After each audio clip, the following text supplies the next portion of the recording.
Hello, नमस्कार. श्री स्वामी समर्थ सर्वांना. मी गौरी स्वागत करते तुमचं माझ्या चॅनलच्या आणखीन एका नवीन व्हिडिओमध्ये. तर मैत्रिणींनो, आज मला तुमच्या सगळ्यांसोबत माझं मॉर्निंग रुटीन शेअर करायचं होतं की मी माझ्या बाळाला घेऊन माझी सकाळची कामं जी काही आहेत ती कशा पद्धतीनं करते. तर हे रुटीन मला तुमच्यासोबत शेअर करायचं होतं. पण आज झालं असं की नेहमीप्रमाणे मी सकाळी उठले वगैरे, पण माझं बाळ, ज्याचं नाव आम्ही ठेवलेलं आहे देवांश, तर तो 8-8:30ला, सकाळी 5:30-6ला तो उठतो. त्याच्यानंतर थोडंसं खेळतो वगैरे आणि 8-8:30ला तो थोडा वेळ, म्हणजे अर्धा तास, कधीकधी 1 तास असं झोपतो. पण आज काही तो झोपलाच नाही. त्याच्यामुळं सकाळची जी काही माझी कामं मी करते तर ती कामं मी केली, पण ती काही मी शूट नाही करू शकले. कारण शूट करत करत काम करायचं म्हणजे खूप वेळ लागतो. त्याच्यामुळं ते काही शूट माझ्याकडून झालेलं नाही. त्यामुळं ते तर मी सकाळपासूनचं दाखवू शकत नाही. पण मी विचार केला की आत्तापासून जी काही आपण कामं करतो आहे तर ती कामं, ते रुटीन मी तुमच्यासोबत शेअर करूया. तर मॉर्निंगपासूनचं जे काही माझी कामं आहेत ते मी आणखीन एका नेक्स्ट व्हिडिओमध्ये शेअर करण्याचा नक्की प्रयत्न करेन.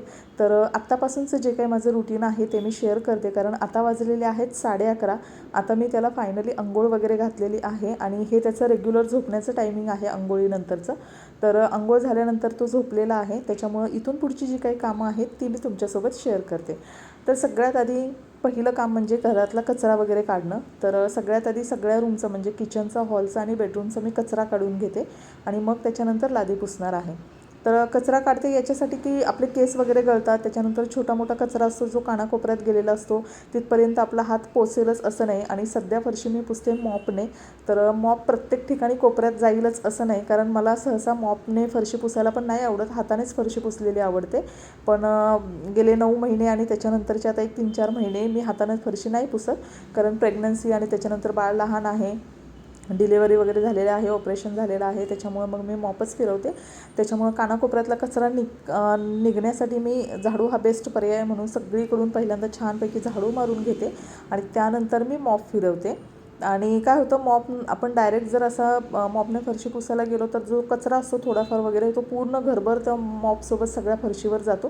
त्यामुळे फरशी पुसल्यानंतर आपण जेव्हा चालतो ना, तेव्हा पायाला थोडंसं अशी कचकच लागते. त्याच्यामुळं मी पहिलं झाडू मारून घेते. सगळी धूळ, सगळा कचरा त्या झाडूमध्ये निघून येतो, केर वगैरे. आणि त्यानंतर छानपैकी आरामात आपल्याला मॉप फिरवता येतो आणि मग मॉपने लादी पुसायला काही त्रास पण होत नाही. आरामात आपण पुसू शकतो ती लादी. छान वाटतं मला तसं. त्यामुळं मी अशा पद्धतीनं क्लिनिंगचं रुटीन ठेवलेलं आहे फरशी पुसण्याचं. तर आता ही तर पाळण्याच्या खालून वगैरे सगळीकडून मॉप मारून घेतलेला आहे. लागलीच हॉलमध्ये सुद्धा मॉप फिरवून घेते. म्हणजे कसं, कुणी जरी बाहेरून आलं तरी आपलं हॉल वगैरे छान क्लीन दिसतो, बेड वगैरे छान वाटतो. तर मग बरं वाटतं ते, खूप काही पसारा वगैरे दिसत नाही. आणि जिथल्या तिथं वस्तू असेल आणि ती छान प्रेझेंटेबल असेल ना, तर आपल्या मनालासुद्धा छान वाटतं, बघणाऱ्यालासुद्धा छान वाटतं आणि एक पॉझिटिव्ह वाईब्स तयार होतात. तर इथे टायमिंग बघताय तुम्ही, 12:30 वाजलेले आहेत आणि बाहेर आज पूर्ण ढगाळ वातावरण आहे. आज सूर्याने अजिबातच दर्शन दिलेलं नाही आहे सकाळी.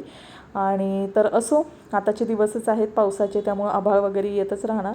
तर इथं मी सकाळी उठल्यानंतर ना सगळे बेडशीट, चादर वगैरे, ब्लँकेट हे पण सगळे मशीनला लावले होते. कारण आता म्हटलं पाऊस पण सुरू होईल आणि बेडशीट वगैरे बदललेलं होतं, तर म्हटलं सगळं एकदमच आज मशीनला लावून घेऊया, म्हणजे ते छान सुकून जाईल. आणि पावसामध्ये कसं सुकलं वगैरे नाही तर त्याचा वास चांगला येत नाही आणि मग ते धुवून पण त्याचा काही फायदा होत नाही. तर ती पहिली मशीन माझी झालेली आहे. त्यानंतर मी आता लगेच आमचे जे काही रेग्युलरचे कपडे आहेत त्याची मशीन लावते. म्हणजे माझं किचनमधलं आतलं काम होईपर्यंत इकडे कपड्याचंसुद्धा काम होईल आणि मग ते वाळत घालते आणि मग सुकतील पण संध्याकाळपर्यंत छानपैकी. आणि बाळाची जी कपडे आहेत देवांशी, तर ती मी हातानेच धुते, कारण ती काही मी मशीनला लावत नाहीत. कारण ती कपडे पण खूप कमी असतात, कारण मी काही ती दिवसभराची साठवून ठेवत नाहीत. जसजशी ती कपडे खराब वगैरे होतील तसतशी मी धुवून टाकते, म्हणजे ती सुकतात पण व्यवस्थित आणि पुन्हा लगेच आपल्याला रियूज करायला पण बरं पडतं.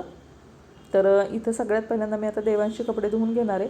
आणि हाताने कपडे धुवायला पण मला आवडतं, पण सध्या कपडेसुद्धा हाताने धुवत नाही. पण आता एक 3 महिने झालेत, त्याच्यामुळे मी आता देवांशचे कपडे हाताने धुवायला, म्हणजे तेवढंच प्रॅक्टिस पण होते आणि तेवढंच आपल्याला पण थोडंसं बरं वाटतं, शरीराची हालचाल होते. त्यामुळे त्याचे कपडे मी हातानेच धुते. त्यानंतर बाथरूम वगैरे घासणं, हे छोट्या मोठ्या कामांची आता सुरुवात केलेली आहे. कारण खूप आपण कामं नाहीच केली तर मग आपली पण हालचाल थोडीशी कमी होते आणि त्यानंतर आपल्याला रिकवर व्हायला पण तसा जरा जास्त वेळ लागतो असं मला वाटतं. कारण ज्या पद्धतीनं तुम्ही हालचाल कराल, मूवमेंट होईल तुमची, तर त्या पद्धतीनं तुमची रिकव्हरीसुद्धा होत असते. त्यामुळे हालचालसुद्धा मस्त आहे. हां, सुरुवातीला जेव्हा आपली डिलेवरी होते किंवा ऑपरेशन वगैरे होतं तेव्हा सुरुवातीला 1-1.25 महिना, 2 महिने किंवा 3 महिने जास्तीत जास्त हालचाल थोडीशी कमीच करायची असते, म्हणजे जास्त करायचीच नसते. पण आता 3 महिने झालेले आहेत त्यामुळे मी बऱ्यापैकी गोष्टी थोडंसं करायला सुरुवात केलेली आहे.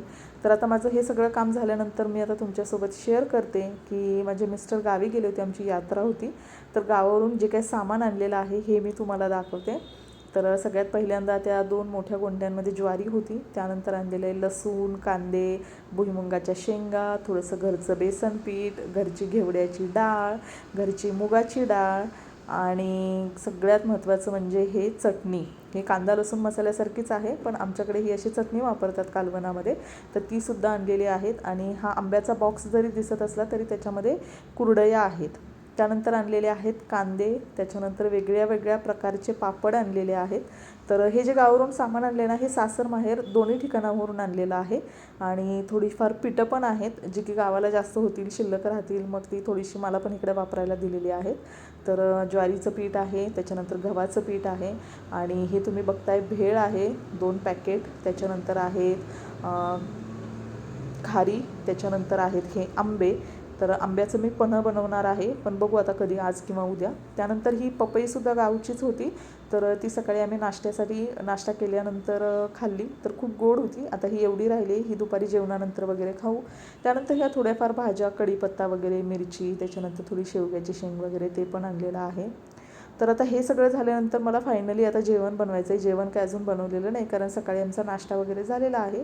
तर हे सगळं झाल्यानंतर ना मी थोडंसं आता ब्रेक घेतलेला आहे, कारण कंटिन्युअसली आपण काम जेव्हा करतो ना, तर आपल्याला असं थोडंसं लो फील होतं आणि थोडीशी चिडचिड व्हायला सुरू होते. म्हणजे आपलं माइंड थोडंसं शांत नाही होत, म्हणजे थोडीशी चिडचिड होणं किंवा अनकम्फर्ट वाटायला लागतं. त्यामुळे थोडंसं मी गॅप घेते. 1-1.5 तास काम केलं तर थोडंसं गॅप घेते, 5-10 मिनटं शांत बसते. आणि सध्या आता खूप गरमी होते, त्याच्यामुळं पाणी पिणं तर खूप मस्त आहे, कारण स्वतःला हायड्रेट ठेवायला लागतं. तर मी पाणी पिते आणि पाणी पिताना मी असं घोटघोट पाणी पिते, बसून पाणी पिते आणि चांगलं वाटतं, म्हणजे खूप छान वाटतं मला. हा टाईम माझा मी टाईम जो आहे ना, हा मला सगळ्यात जास्त आवडतो. तर असो, तुमचाही प्रत्येकाचा मी टाईम तुम्हाला खूप आवडत असेल आणि तुमचे पण काय काय मी टाईम्स असतील ते पण मला सांगा. तर अशा पद्धतीनं पाणी वगैरे पिऊन झालेलं आहे आणि पुन्हा एकदा मी पुढच्या कामाला सुरुवात केलेली आहे. तर किचनमध्ये सुद्धा पसारा आहे, कारण सकाळची आमची नाश्त्याची वगैरे भांडी तीसुद्धा घासायची आहेत आणि जेवण बनवून घ्यायचं आहे. तर सगळ्यात पहिल्यांदा मी आता जेवण बनवून घेणार आहे, कारण भांडी वगैरे घासत बसले तर खूप लेट होईल आणि ऑलरेडी आज मला उशीरच झालेला आहे. पण असो, घर आहे, लहान मूल आहे, त्याच्यामुळे ह्या गोष्टी तर होतच राहणार.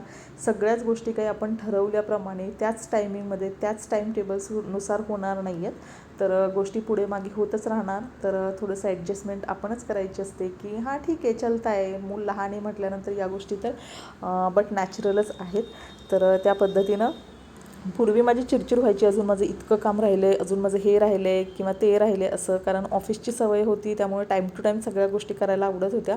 पण आता काही टाईम टू टाईम गोष्टी शक्य होत नाहीत. कामाचा सिक्वेन्ससुद्धा बदलतो आणि कामाचा टाईमसुद्धा बदलतो. पण होप सो सगळ्या गोष्टी छान मॅनेज होतील आणि सध्या होतसुद्धा आहेत. खूप छान, म्हणजे मला तर एन्जॉय करते मी माझं मदरहूड.